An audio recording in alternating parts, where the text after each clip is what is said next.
एक बार प्रेम से बोलेंगे सियावर रामचंद्र की जय, पवन सुत हनुमान की जय।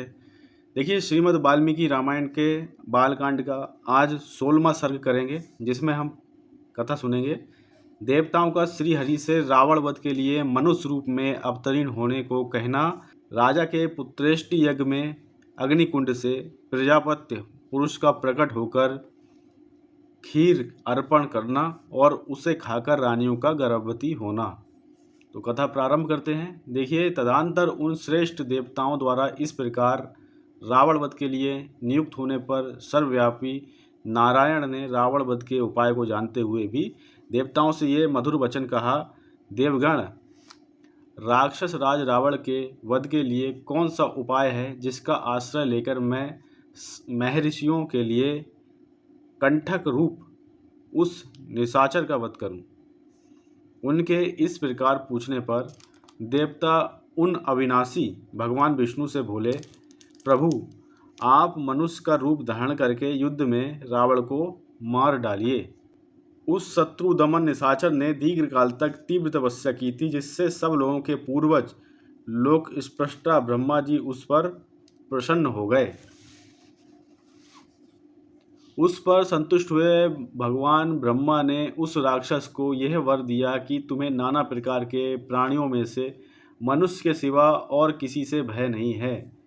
पूर्व काल में वरदान लेते समय उस राक्षस ने मनुष्यों को दुर्बल समझकर उनकी अवहेलना कर दी थी। इस प्रकार पितामह से मिले हुए वरदान के कारण उसका घमंड बढ़ गया है। शत्रुओं को संताप देने वाले देव, वह तीनों लोकों को पीड़ा देता और स्त्रियों का भी अपहरण कर लेता है, अतः उसका वध मनुष्य के हाथ से ही निश्चित हुआ है। समस्त जीवात्माओं को वश में रखने वाले भगवान विष्णु ने देवताओं की यह बात सुनकर अवतार काल में राजा दशरथ को ही पिता बनाने की इच्छा की।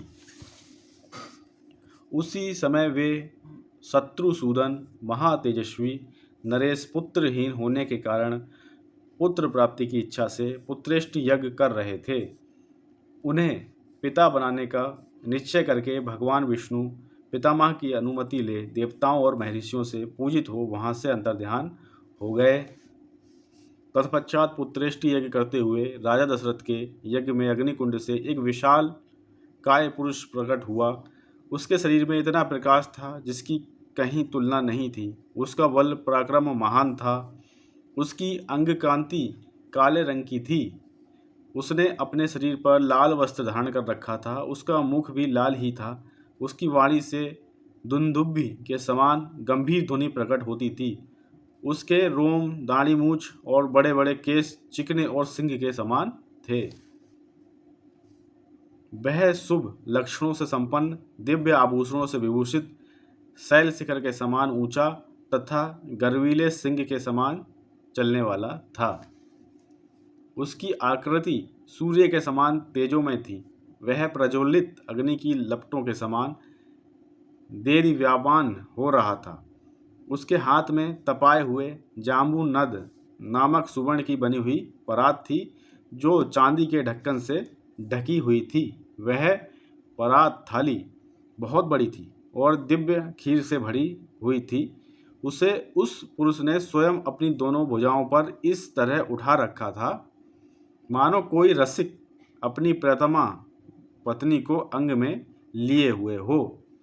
वह अद्भुत परात मायामयी सी जान पड़ती थी। उसने राजा दशरथ की ओर देखकर कहा, नरेश्वर, मुझे प्रजापति लोक का पुरुष जानो। मैं प्रजापति की ही आज्ञा से यहाँ आया हूँ। जब राजा दशरथ ने हाथ जोड़कर उससे कहा, भगवान, आपका स्वागत है, कहिए मैं आपकी क्या सेवा करूँ? फिर उस प्रजापति पुरुष ने पुनः ये बात कही, राजन, तुम देवताओं की आराधना करते हो, इसलिए तुम्हें आज यह वस्तु प्राप्त हुई है। नृपश्रेष्ठ, यह देवताओं की बनाई हुई खीर है, जो संतान की प्राप्ति कराने वाली है। तुम इसे ग्रहण करो। ये धन और आरोग्य की वृद्धि करने वाली है। राजन, ये खीर अपनी योग्य पत्नियों को दो। और कहो तुम लोग इसे खाओ। ऐसा करने पर उनके गर्भ से आपको अनेक पुत्रों की प्राप्ति होगी, जिनके लिए तुम यह यज्ञ कर रहे हो। राजा ने प्रसन्नतापूर्वक बहुत अच्छा कह के उस दिव्य पुरुष की जो दी हुई देवान से परिपूर्ण सोने की थाली को लेकर उसे अपने मस्तक पर धारण किया। फिर उस अद्भुत एवं प्रिय दर्शन पुरुष को प्रणाम करके बड़े आनंद के साथ उसकी परिक्रमा की।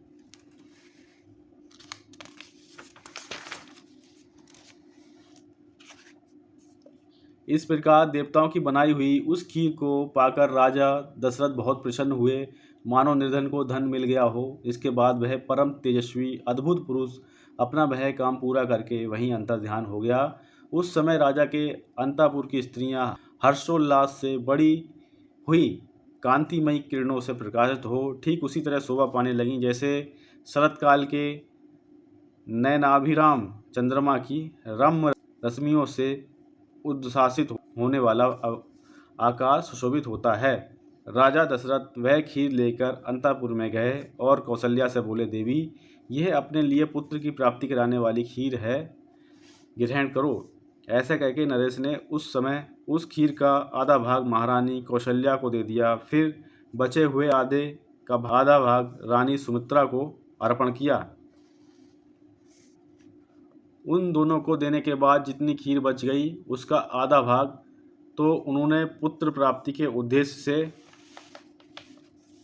कैकेयी को दे दिया। तत्पश्चात उस खीर का जो अवशिष्ट आधा भाग था उस अमृतोपम भाग को महाबुद्धिमान नरेश ने कुछ सोच विचार कर पुनः सुमित्रा को ही अर्पित कर दिया। इस प्रकार राजा ने अपनी सभी रानियों को अलग अलग खीर बांट दी।